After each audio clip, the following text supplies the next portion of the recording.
This kitchen clock is running intermittently. Why?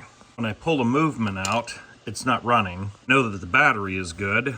If I push down on the clock itself, it'll start to tick. If I push down on the components, I'll just put a little bit of pressure in two spots and you can see it immediately starts to want to tick.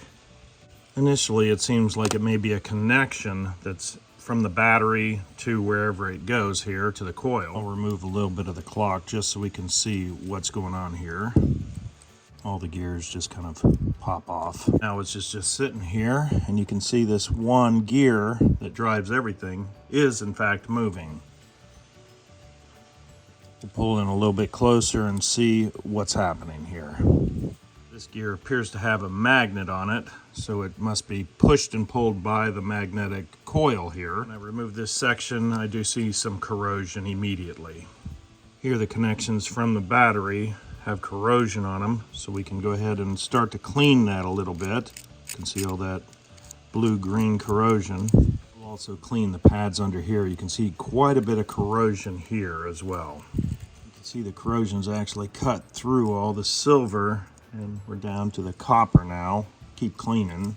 In fact, this is not actually copper, it's the circuit board underneath, so we've lost complete connection from here to here. Add a little piece of brass and add it on there. Of course, these movements are not very expensive, but why throw it away when you can fix it, right? We're not guaranteed to fix, but we do see an obvious problem here. Add a little bit of flux, add some solder. Check to see if this thing is on there, and it seems pretty strong. Seems like it's attached. The contact's rebuilt and cleaned. We'll put it back. Magnetic gear back into place here. Immediately starts going. That's a good sign. Place the gears back into place. Place the top back on so everything is under pressure. Not working quite yet. We'll go in and investigate, see if a connection is loose. Apart, I'll go ahead and bend up the connection a little bit. Everything pushed together, the magnetic gear moves again. Place this gear upside down.